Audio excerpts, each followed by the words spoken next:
25절로 33절까지 말씀입니다.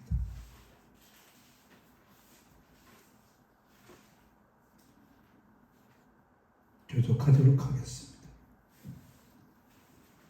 이것을 비유로 너희에게 일렀거니와 때가 이르면 다시는 비유로 너희에게 이르지 않고 아버지에 대한 것을 밝히 이르리라. 그날에 너희와 내 이름으로 구할 것이요 내가 너희를 위하여 아버지께 구하겠다 하는 말이 아니니 이는 너희가 나를 사랑하고 또 내가 하나님께로부터 온 줄 믿었으므로 아버지께서 친히 너희를 사랑하심이라. 내가 아버지에게서 나와 세상에 왔고 다시 세상을 떠나 아버지께로 가노라 하시니 제자들이 말하되 지금은 밝히 말씀하시고 아무 비유로도 하지 아니하시니 우리가 지금에야 주께서 모든 것을 아시고 또 사람의 부름을 기다리시지 않는 줄 아나이다. 이로써 하나님께로부터 나오심을 우리가 믿사옵나이다. 예수께서 대답하시되 이제는 너희가 믿느냐?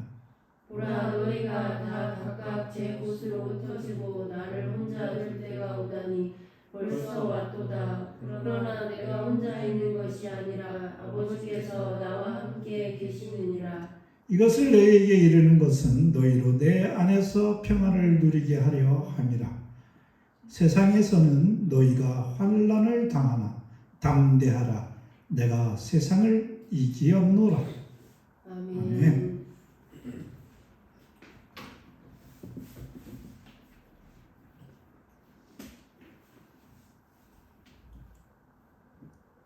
예수 그리스도께서 떠나가셔서 보혜사 성령님을 보내주시고 보혜사 성령님께서 오셔서 죄에 대하여 의에 대하여 심판에 대하여 세상을 책망하실 것입니다.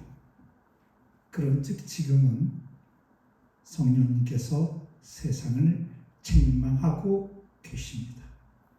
또한 진리의 영인 그가 오시면 우리를 모든 진리 가운데로 이끄시며 예수께서 말씀하신 말씀을 기억나게 하시고 예수께서 하실 말씀을 가르쳐 주실 것입니다.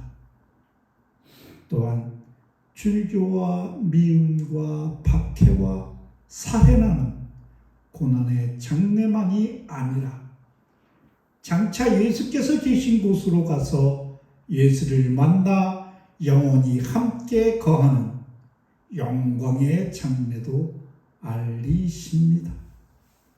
마치 해산의 고통이 변하여 자녀를 낳은 어미의 기쁨처럼 빼앗길 수 없는 주님이 주신 기쁨으로 우리의 삶은 풍성하여질 것입니다.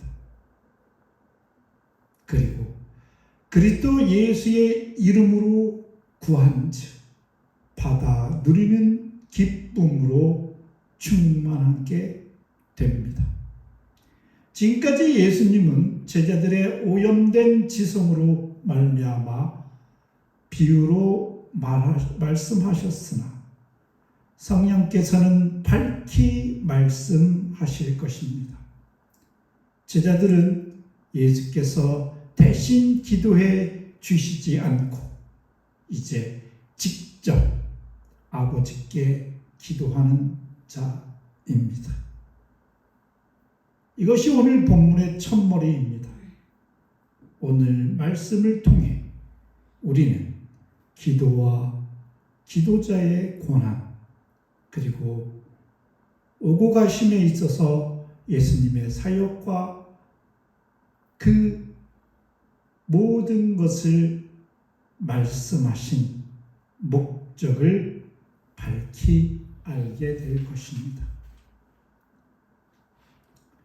먼저 기도에 대해서 다시 만나는 그날에는 제자들이 그에게 아무것도 묻지 않을 것이라고 말씀하십니다. 예수의 이름으로 무엇이든지 구하면 예수가 행하실 것이며 예수의 이름으로 무엇이든지 아버지께 구하면 아버지께서 베푸실 것이기 때문입니다. 예수의 제자라면 예수 때문에 숨쉬고 예수 때문에 생각하고 예수 때문에 말하고 움직이고 만나고 춤추고 노래합니다. 예수의 이름으로 구하면 너희 기쁨이 충만케 되도록 하나님께서 주시는 것을 받습니다. 제자들의 충만의 근거는 바로 예수의 이름입니다. 아멘. 제자들은 지금까지 아버지에 대해 모호하게 알았습니다. 애매함과 모호함. 바로의 미아는 여기서 비유로 해석한 헬라어 단어인데 애매함과 모호함이라는 뜻을 지닌 말입니다. 명확하고 분명하지 않고 애매하고 모호하게. 어떤 면에서는 제자들의 깨달음의 부족으로 인해 실망하며 위축되지 않고 오히려 진보에 대한 기대감을 갖도록, 그래서 용기를 가지도록 격려하시는 것입니다. 지금까지는 애매하게 모호하게 너희가 알았지만 야, 앞으로는 분명하게 알게 될 거야 라고. 지금 제자들의 상태가 말씀을 들어도 애매하고 모호한 상황 속에 있기 때문입니다. 우리가 말씀을 볼 때도 어떤 말씀은 분명하여 보이건데 어떤 말씀은 애매하고 모호합니다. 예수님께서 비유 바로의 미아로 말씀하심이 주님께서는, 그러니까 주님의 편에서는 평이하고 친숙한 어법으로 말씀하신 것이지만, 말하자면 주님께서 제자들을 일부러 못 알아듣게 야, 너희들 한번 골탕 먹어보라 는 식으로 말씀하신 것이 아닙니다. 제자들 귀에, 그러니까 예수님께서는 평이하고 친숙한 어법으로 말씀하고 계시지만 제자들 편에서는 그들의 귀에는 애매하고 모호하게 들린 이유가 있지요. 그것은 그들의 우둔함과 무지 때문입니다. 지금 제자들은 온전하게 성령의 임하심을 받지 못했죠. 그죠? 예수님께서 아직 이 땅에 계시기 때문에 성령의 조명하심이 없기 때문에 인간의 이성으로서 그 예수님의 평이하지만 친숙하지만 그 말씀을 들을 때 분명하게 깨닫지 못한 것입니다. 다시 말해 하나님의 말씀이 분명히 우리의 빛이기 때문에 분명하고 확실하고 뚜렷합니다. 지금 가을이죠. 맑은 가을 하늘에 태양이 쫙 비춰봐요. 그 어두웠던 공간들이 와, 우리들 시야에 저기 난초가 한 송이 있는데 그 선과 그 분명함, 어떤 모호함도 없이 보이죠. 그죠? 근데 밤에 이걸 봤다고 생각해봐요. 그러면은 저게 난초인가 뭐식인가 애매하고 모호하죠. 그죠?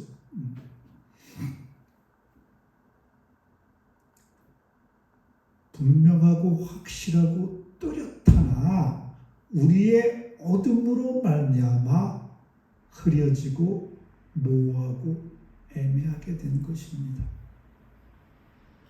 그러나 이제 곧 때가 올 것입니다. 아버지에 대한 것을 밝히 이르시는 성령님께서 오실 때입니다. 바로 그때 성령님께서 오신 때로 보기도 하죠.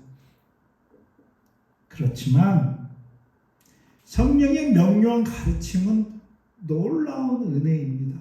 성령님께서 우리 속에서 깨닫게 하시는, 성령이 없다면 제자들은 예수님의 말씀도 스스로 생각하고 기록된 말씀도 스스로 깨우쳐야 합니다. 이 모든 함정이 스스로에 있습니다. 어두운 존재가 어둠 속에서 생각하고 상상하는 것은 객관적인 그 실체가 아니라 자기 속에 있는 것들입니다. 그래서 우리 저는 어릴 적 기억이 있는데 그 시골 마을에 밤에 공부하고선 이렇게 하다 보면 저기 건너편에 있는 그 나뭇가지에 하얀 비닐이 걸려있어요. 바람 막 흩날리죠. 명확하게 보이지 않기 때문에 내 속에 있는 두려움이 그걸 뭘로 만들어요? 귀신 같다 하고선 머리가 쭉 펴서가지고는 막 도망갑니다. 그게 우리들의 한계지요. 우리는 얼마나 무지하며 우리의 지혜의 빈천함이란, 그 빈천함은 하나님의 지혜에 얼마만큼이나 근접할 수 있겠습니까? 하늘과 땅 차이죠. 그러나 성령께서 오셔서 우리에게 가르치시게 되면 우리는 조금씩 알아갑니다. 그럼에도 불구하고 우리는 마치 거울을 보는 것처럼 불명확하게 볼 수밖에 없습니다. 왜냐하면 또한 우리 속에는 스스로 이 육에 갇혀버린 그 반쪽이 남아있기 때문이지요. 그래서 여기서 말하는 그때란 밝히 아는 그때는 종말의 날로 봄이 더욱 합당합니다. 종말의 날에는 지금까지는 성령님의 깨우침에도 불구하고, 물론 어느 한 부분에 대해서 성령님의 깨우침으로 말미암아 더욱 확실해지고 분명해진 것은 사실이나 온전히 그렇지는 못하다라는 것이죠. 마치 거울을 보는 듯한, 희미한 거울을 보는 듯할 수밖에 없습니다. 그래서 아버지에 대해서 밝히 아는 그때는 참으로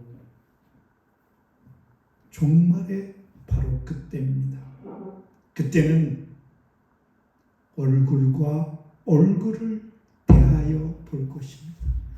지금 여기서 여러분이 저를 보듯, 제가 여러분을 보듯, 하늘나라에서는 그 종말의 때에는 예수님을, 그 고귀한 몸을 우리 눈으로 서로를 마주보듯 그렇게 명확하여질 것입니다. 그러니 우리의 기쁨이 또 얼마나 크겠습니까? 지금까지 가려져 있던 그런 것들이 얼굴을 대면하듯, 주님께서 나를 얼마만큼 사랑하는지, 주님께서 나를 얼마만큼 귀히 여기는지, 주님께서 얼마만큼 나를 높이시는지 그 모든 것, 그 진리의 아름다움이 얼마나 찬란한지 얼굴을 보듯 우리는 마주하게 될 것입니다. 그날을 소망하시고 그날을 위해 늘 인내하시는 우리 성도 모두 되시기를 주님의 이름으로 축복합니다. 아멘. 예수께서 제자들이 그날에 자신의 이름으로 기도할 것이라고 말씀하십니다. 아까는 그때, 이번에는 그날. 그날이란 언제냐? 이거는 확실히 성령께서 오신 때입니다. 그리고 이것은 예수께서 제자들을 위해 아버지께 구한다는 말이 아니라고, 더 이상 내가 아버지께는 내가 구하지 않겠다라는 말씀이 아닙니다. 아버지께 무언가를 구할 자격과 능력은, 그리고 그 조건은 오직 예수님만 가지고 계십니다. 그런데도 그때가 되면 성령께서 오셔서 우리 각자 개개인들 안에 거하시면 제자들, 그들은 개개인이 예수의 이름으로 기도하는 주체가 됨을 말씀하신 것입니다.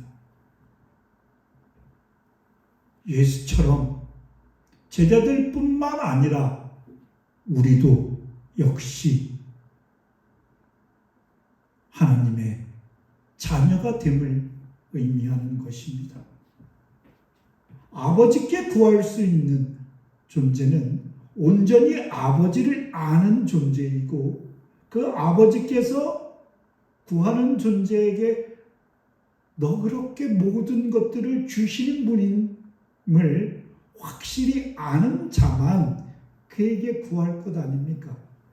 근데 이제 우리가 예수 이름 안에서 예수께서 아버지와 아들됨과 같은 관계로 우리가 그리스도 안에서 아버지 하나님의 양자된 영광, 그것을 누리는 자가 되었다라고 얘기하는 것입니다. 기도의 권한이 주어짐의 놀라운 특징은 바로 그것입니다. 예수 안에서 제자들과 함께 우리도 하나님의 자녀됨의 특징입니다. 제자들이 기도할 그 날은 성령님의 오심으로 말미암아 마땅히 구할 것을 기도하는 때이며, 성령께서 우리를 모든 진리 가운데로 인도하시는 그날이지요. 이 말씀은 예수께서 아버지와 제자들이 중보자가 되지 않으시겠다라는 말이 아니라 제자들에 대한 아버지의 지극하신 사랑 때문에 중보자가 나서기도 전에 그들의 모든 요구를 기꺼이 그리고 직접적으로 들어주실 것이라는 말씀입니다. 우리는 이제 예수 안에서 하나님의 자녀로서 직접적으로 아버지 하나님께 구하며, 아버지 하나님은 우리에 대한 지극하신 사랑하심으로 모든 요구를 기꺼이 아버지 손으로 우리들에게 베풀어 주실 것이라는 것입니다. 물론 이 모든 말씀의 핵심은 우리가 예수 안에 있을 때, 예수 이름으로 구할 때입니다. 제자들과 함께 우리도 기도의 주체가 된다는 것은 예수를 배제한 독립적인 기도자가 된다는 의미를 뜻하지 않습니다. 제자들과 함께 우리 모두는 예수 의존적 기도자인 것이지요. 그래서 모든 기도가 예수님의 이름으로 합당하게, 마땅하게 예수의 이름에 의존하여 드려져야 그것이 아버지께 상달되는 것입니다. 그럼에도 불구하고 예수께서 떠나신 이후에는 스스로 기도해야 합니다. 지금까지는 제자들을 위해서 예수 당신이 기도하셨습니다. 그러나 이제는 우리가 마땅히 구해야 할 바를 스스로 고민하게 됩니다. 우리 속에 있는 진리의 성령님께서 우리가 무엇을 기도해야 할지를 마땅히 구할 그것을 고민케 하시고 또 심사숙고케 합니다. 기도는 그냥 뭐 주세요 하는 투정이 아니지요. 그가 어떤 기도를 하는가, 이 고민은 즉 기도의 가치관과 기도의 분별력을 길러주게 됩니다. 성령님께서는 우리로 하여금 우리가 무엇을 기도해야 하는지 우리의 분별력을 계속하여 길러가십니다. 그런 결론에 이르면 아하, 예수님께서 이제 더 이상 기도하시지 않는 이유가 우리가 이제 스스로 기도해야 되는 이유가 무엇이냐면 부모가 자식들의 성장과 자립을 위해 그들의 필요를 채우기를 중단하는 것과 같습니다. 예수님께서는 우리가 놀랍게도 그리스도의 장성한 분량까지 자라가기를 소망하십니다. 그래서 우리의 기도가, 우리의 기도에 대한 가치와 분별력이 예수님의 수준으로까지 자라가기를 원하시는 것이지요. 그래서 보내주신 보혜사 성령님의 도우심으로 우리의 기도는 날로 더욱 예수라는 가치와 하나님의 뜻 안에서 마땅한 것들로 이루어지게 되는 것입니다. 여러분들 몇 새들, 그 종달새 같은 새들 있잖아요. 그죠? 저는 촌놈이라 그 종달새가 너무 이뻤습니다. 막 이렇게 벽돌 틈, 돌담 틈에 이렇게 새끼를 놓고 이렇게 샥 엄마가 어미새가 물어와서 이렇게 참 입이 노래가지고 쪽쪽쪽 부릅니다. 어떻게 아는지 눈도 안 뜬 것들이 엄마가 근처만 날라오면 어이구 입밖에 안 보여. 이만한 둥지가 입으로다가 다 이렇게 그리고 똥 싸면 똥도 이렇게 물어갖고 딴 데 옮기죠. 천적으로부터 보호하기 위해서 주위에 똥이 있으면 안 되니까 이렇게 물고 나갑니다. 근데 이렇게 너무 이뻐갖고 자주 들여다보곤 했는데 어느 날부터인가 막 날갯짓을 막 연습하는 그때부터는 어미새가 먹이를 물어서 그 자리에서 주지 않습니다. 뭐 어떤 날은 보니까 계속 그 주위에서 이렇게 맴돌아요. 이제 웬만큼 자랐는데 왜 그러나 봤더니 얘네들이 어미새를 쫓아서 가요. 먹이를 물고. 그래서 날갯짓을 막 하죠. 그래서 파라라 해갖고 한큼씩 날기 시작해요. 그 다음에 이제 한참 날았으면 이렇게 먹여주고. 그래서 그 다음부터는 여기 나뭇가지 저기 전깃줄에 이렇게 매달려 이렇게 앉아 있으면 이제 거기서 이제 먹이를 줍니다. 그리고 그 다음부터는 안 보여요. 얘네들이 이제 다 커서 자기 스스로 먹이를 먹으러 날지요. 이 새들의 이소처럼 얘네들을 그냥 계속적으로 거기서 먹이를 갖다 주면 얘네들이 비대해지겠죠. 그죠? 얘네들은 날려고 하지도 않고 날 욕심도 부리지 않고 어쩌면 거기서 날지 못하는 새로 평생 입만 딱딱 벌리고 있을 것입니다. 예수님은 우리의 신앙이 그렇게 매장되기를 원하지 않으십니다. 우리를 장성한 분량까지 키워가시기를 원하는 것이지요. 그리고 예수님은 오늘 여기서 제자들과 함께 우리에게 기도자의 권한이 주어진 이유를 너희가 나를 사랑하고 라고 말씀하십니다.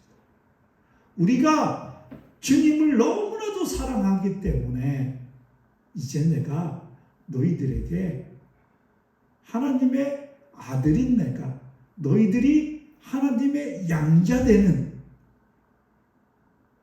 기쁨을 주겠다라고 말씀하신 것입니다. 제자들의 사랑이 없었더라면 기도자로서의 권한은 우리에게 주어지지 않았을 것입니다.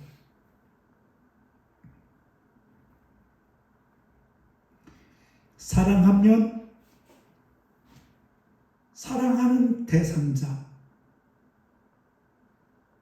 사랑하는 자는 사랑하는 대상자를 닮아가게 되어 있습니다.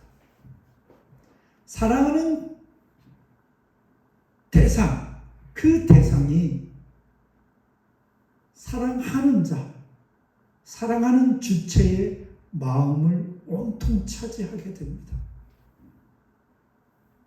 사랑하는 주체는 결코 사랑하는 대상을 이용하지 않습니다.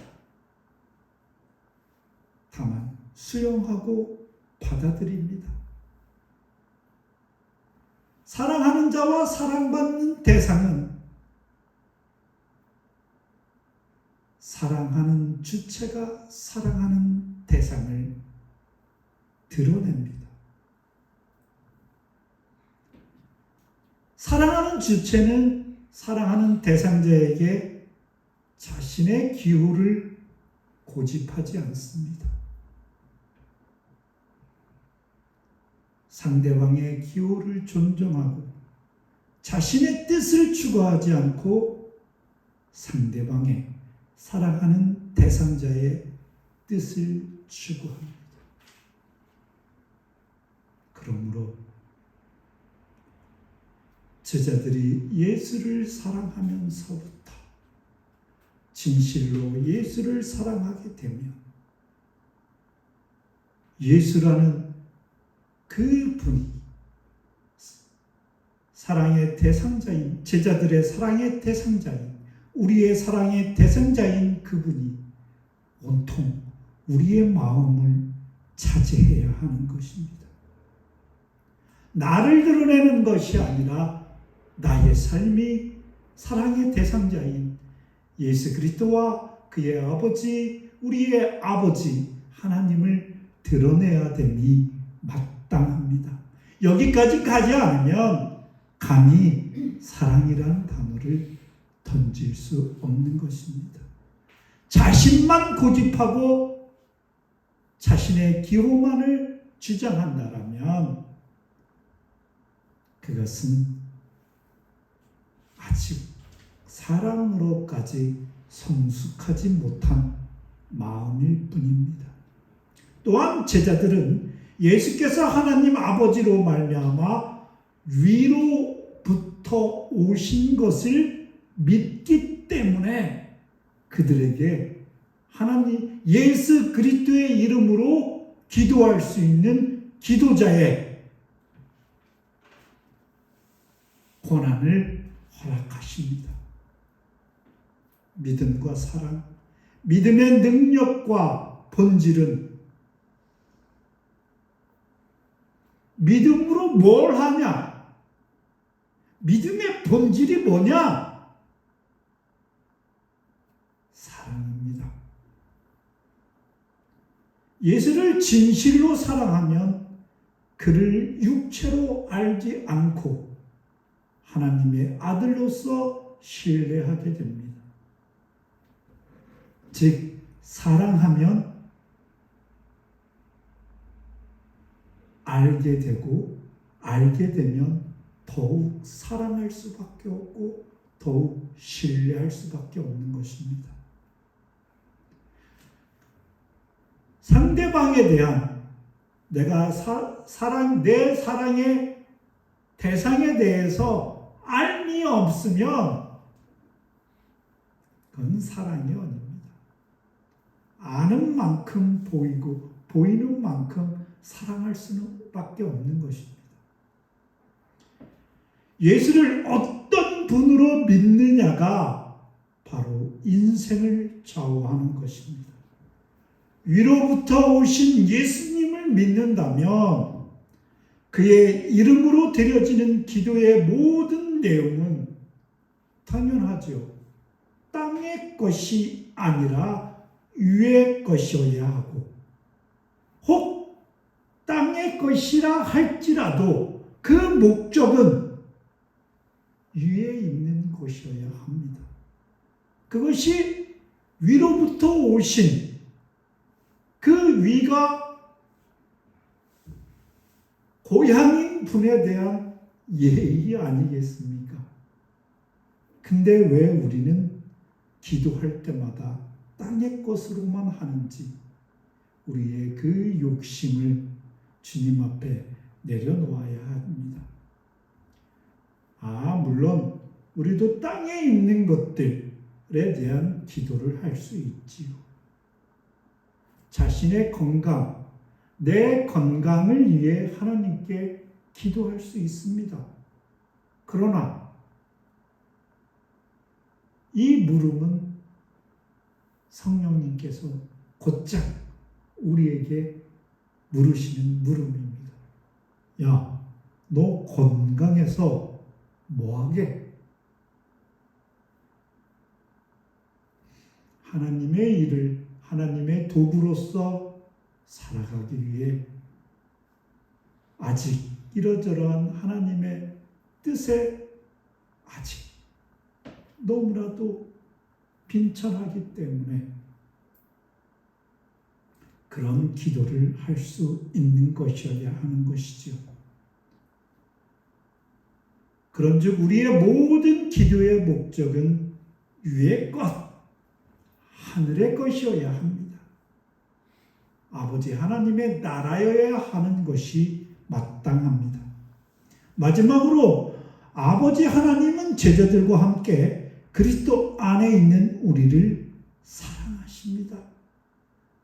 그래서 우리에게 기도자로 세우시는 것입니다. 아버지 하나님은 자기 아들을 아끼지 않으시고 우리 모든 사람을 위하여 내주신 분이십니다. 아버지는 제자들을 예수처럼 여기고 사랑하십니다. 예수처럼 여기시는 것입니다. 예수 안에 있는 존재를 예수께서 이루신 그 순종, 그 완전한 순종을 마치 내가 이루었냐, 우리가 이루었냐 여겨주시는 분이십니다. 제자들과 예수는 그런 강력한 사랑의 띠로 연결되어 있으며 바울의 고백처럼 이 사랑이 어떤 것에 의해서도 끊어지지 않는다고 고백합니다. 이 바울의 고백이 우리 모두의 고백이기를 소망합니다. 예수 그리스도와의 강력 거룩한 사랑의 띠로 맺어진 이 결합. 그 누구도 그 무엇으로도 끊을 수 없는 사랑의 고리. 늘 기뻐하시는 우리가 되어야 마땅하죠. 악한 자라도 좋은 것을 자식에게 줄 줄 알거든 하물며 하늘에 계신 너희 아버지께 구하는 자에게 좋은 것을 주시지 않겠느냐. 아버지의 사랑은 예수에 대한 제자들의 사랑과 예수를 하나님의 아들로 믿는 그들의 믿음에 근거하는 것입니다. 허나 믿음이 우리의 실력이 아니라 하나님의 선물이며 우리가 예수를 먼저 사랑한 것이 아니라 예수가 먼저 우리를 사랑하신 것을 반드시 기억해야 합니다. 주님은 없는 것을 있는 것처럼 부르시고 죽은 자를 살리시는 분이어서 미움이 가득한 우리 안에서도 우리 안에 없는 거야, 사랑이라. 근데 그 우리의 없음,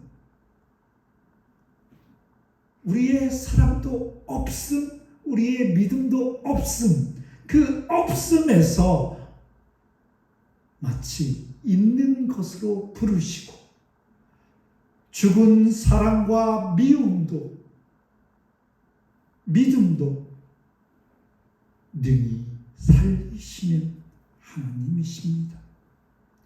예수께서 하늘에서 오시고 하늘로 떠나시는 그 모든 것들, 즉 그것은 아버지께서 그리신 예수님의 동선입니다. 아버지께서 예수를 이 땅에 보내시고 오셨다가 다시 떠나가시고 이 모든 하나하나의 구체적인 내용들이 하늘아버지의 구체적 인생사의 노정에 그려져 있는 그 계획된 바였습니다. 예수께서 위로부터 오심은 신적 능력을 나타냅니다. 위로부터 온 자는 유일하게 예수님밖에 없습니다. 예수께서 다시 그곳으로 가심은 이제 그곳에서 영원한 하나님의 능력의 영원성을 또한 나타내게 됩니다. 그러므로 예수의 오심과 가심 모두가 예수의 그리스도 되심과 하나님의 아들 되심의 증거이지요. 제자들은 사람들이 예수께 물을 필요가 없음을 고백합니다. 예수께 물을 필요가 없는 이유는 모든 것을 아시는 예수께서 사람들이 입 밖으로 내지 않는 그 마음의 물음마저도 이미 아시고 사람들의 묻기도 전에 그 물음에 대한 답을 듣게 하셨기 때문입니다. 물론 제자들이 그 상황 속에서 아는 알미란 갓 발아된 씨앗처럼 미미한 것이었음은 사실입니다. 즉 여전히 애매한 상황이었죠. 성령의 가르침이 없어서 그들의 지성의 눈은 아직 새벽 미명의 어둠과도 같았을 것입니다. 누구든지 무엇을 아는 줄로 생각하면 아직도 마땅한 알 것을 알지 못하기 때문이다 라고 바울 사도는 얘기합니다. 그렇게 얘기하잖아요. 우리가 묻지 않는 것도 대답해 주시는 거 보니까 예수님 당신은 하나님께로부터 나오시는 우리가 이제는 믿습니다. 라고 자신들의 알므로 예수님을 믿는다라고 얘기하죠. 그렇지만 그 알미란 정말로 너무나도 작은 것이었습니다. 밝히 알지 못하면 교만하게 되어 자신이 밝히 안다고 생각하여 가는 곳마다 만나는 사람마다 어설픈 배설물을 부끄러움 없이 개어내고 안다는 착각으로 인해 지속적인 배움의 필요성을 느끼지 되지 못하고 또 올바른 삶을 위해 마땅한 암조차도 마땅히 배우려고 하지 않기 때문에 그 인생은 늘 그 무지함으로 위태롭게 됩니다. 지금 이 제자들의 수준이 바로 그런 상황이죠.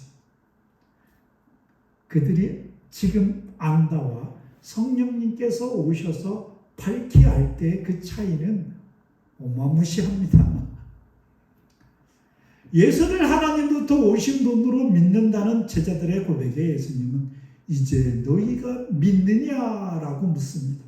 이 물음은 예수님은 이제 예수께서 하나님으로부터 오셨다는 사실에 대한 제자들의 암과 그 알에 대한 신뢰를 인정하시지만 다른 한편으로는 예수님께서 아버지 하나님과 동일 본질을 가지신 분이라고는 아직 알지 못한다라는 책망도 함께 가지고 있습니다. 그래서 그 결과 예수님께서 홀로 계실 때가 벌써 이르렀다고 합니다.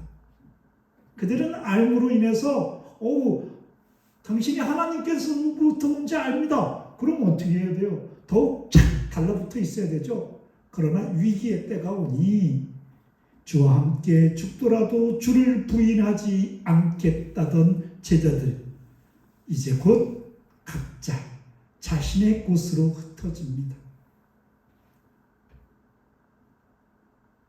자신의 곳. 그 자신의 곳이 뭐냐? 예수보다 자기가 더 사랑하는 바로 그것, 사랑하는 것이 있는 바로 그곳입니다. 그것은 직장일 수도 있고, 가정일 수도 있고, 자기의 성공일 수도 있고, 돈일 수도 있습니다. 조금만 위태로우면 그렇게 각자가 흩어져서 자신의 곳으로 흩어지는 것입니다. 가는 것입니다.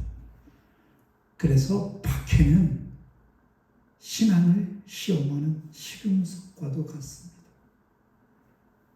그 박해가, 그 고통이, 이러저러한 시련이 외부로부터 왔건 나로부터 시작됐건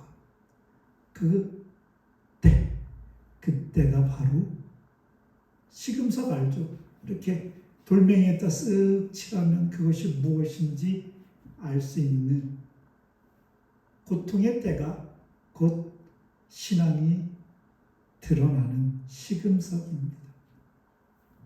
지금 여기서는 제자들의 신앙이 얼마나 왜소한지, 작고 보잘것없는지를 명백하게 드러내죠.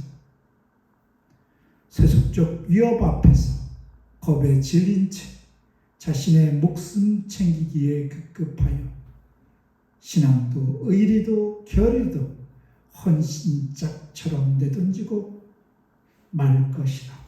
너희들은 지금 내가 하늘로부터 왔다 고백하지만 너희들의 신앙의 정도 수준, 너희들의 나에 대한 사랑의 수준은 이러저러해. 도망갈 거야. 환시처럼 버릴 거야. 그러니 자만하지 말고 성령의 오심과 권능을 권하라, 구하라, 이렇게 권하시는 것입니다. 만약 예수님의 이 우울한 예언이 제자들에게 없었다면 그들이 도망쳤을 때, 흩어졌을 때 아예 흩어졌을 것입니다.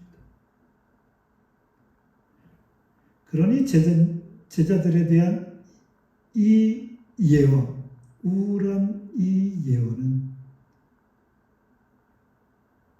예수님의 분노가 아니라 제자들의 회복을 위한 예수님의 배려인 것입니다.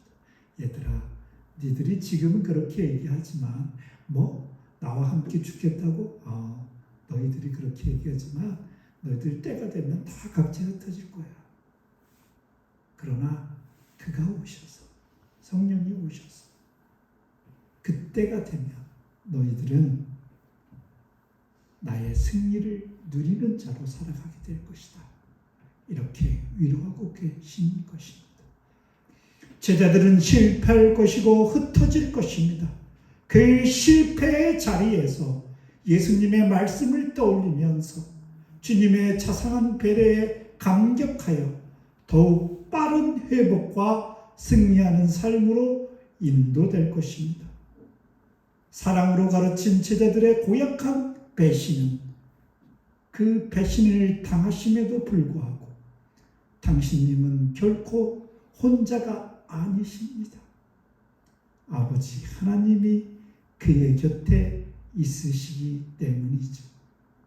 아버지가 곁을 지키면 어떤 두려움도 없고 어떠한 외로움도 느끼지 못하고 어떠한 억울함도 모두 극복됩니다.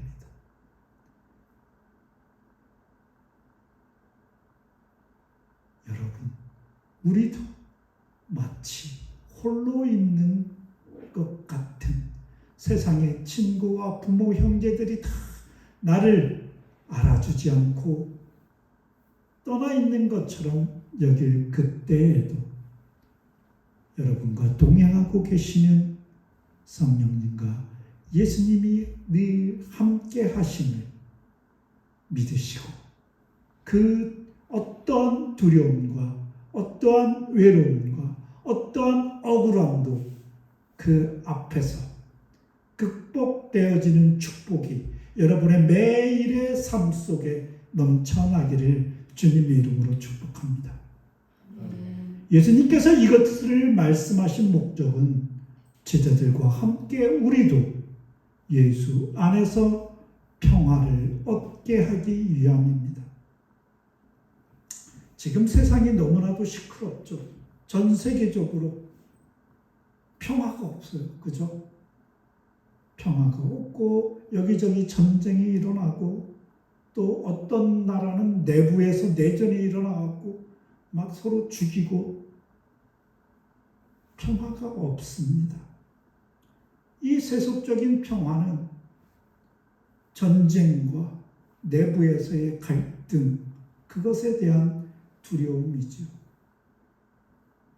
그러나 영적인 평화는 어느 때 가능하냐면 죄가 없어질 때, 즉 예수 안에 거할 때 확보됩니다.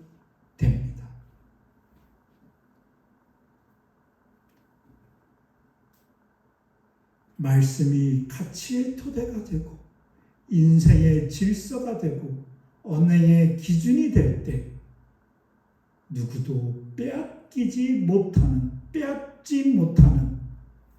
평화의 소유자가 되는 것입니다.